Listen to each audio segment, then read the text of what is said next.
আজকের রেসিপি ইলিশ মাছ ভাজা এবং সাথে বেগুন ভাজা।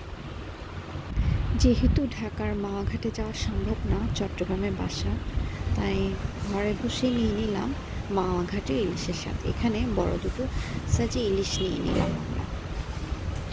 এখন যেহেতু ইলিশের সিজন চলছে, তোমরাও চাইলে বাসায় মাওয়া ঘাটে ইলিশ ভাজাটা ট্রাই করতে পারো। এখানে আমি বড় দুটি সাইজে ইলিশ মাছ নিয়ে নিলাম এবং সঠিকভাবে টুকরোগুলো করে নিলাম ইলিশে এবং ভালো করে পানিতে ধুয়ে নিলাম। আঁশগুলো ভালো করে ছাড়িয়ে নিতে হবে। আমি কিন্তু কাটার পরে আঁশগুলো ছাড়িয়ে নিই, এতে আমার বেশি সুবিধা হয়। এখানে ভালো করে বারবার পানিতে ধুয়ে নিলাম এবং দেখতে হবে যেন মাছে কোনো ময়লা না থাকে। খুব ভালো করে ধুলে মাছের স্বাদটি কিন্তু অটোমেটিক এনহ্যান্স করে। এখানে আমি ধুয়ে নিলাম বারবার পানি দিয়ে। এরপর আমি মাছগুলোকে একটু লবণ এবং একটু হলুদের গুঁড়ো দিয়ে ভালো করে এপিট ওপিট উল্টিয়ে পাল্টিয়ে মেখে নেব এবং মাখিয়ে আমি এটিকে রেস্ট হতে দিব 10 থেকে 15 মিনিট। এখানে আমি মাছগুলোকে ভালো করে মাখিয়ে নিচ্ছি।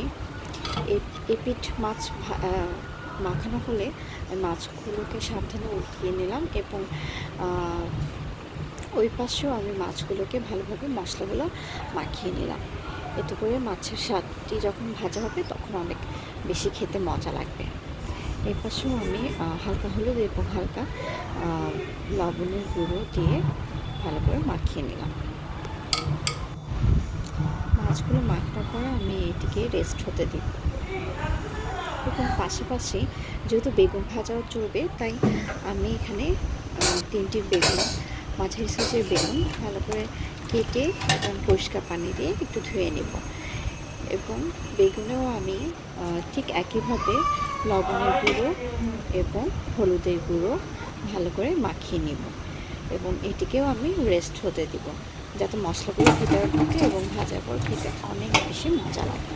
এখানে দেখো মশলাগুলো ভালো করে মাখিয়ে নিচ্ছি। ভালো করে মাখানোর পরে আমি এটিকে রেস্ট হতে দিব।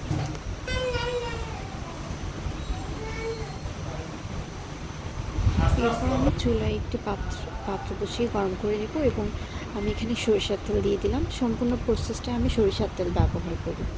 সরিষার তেল গরম হয়ে এলে এখানে আমি কিছু শুকনো মরিচ একটু ভেজে নেব।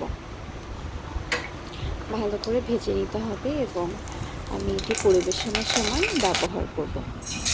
এটা আমি আস্তে আস্তে করে চুলা আস্তে কমিয়ে একে করে মাছগুলো দিয়ে দিব। এখানে খুব সাবধানতার সাথে মাছগুলো বসাতে হবে যেন গরম তেল ছিটা না লাগে। এখানে মাছগুলো দিয়ে দিলাম।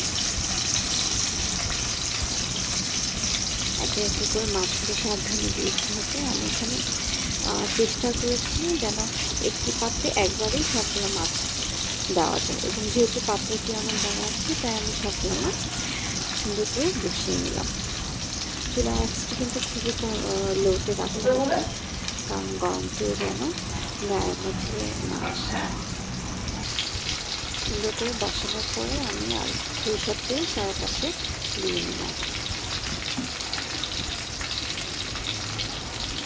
এরপর আমি চুলা আঁচটি একটু বাড়িয়ে নিলাম এবং মাছগুলোকে ভালো করে ভেজে নিলাম।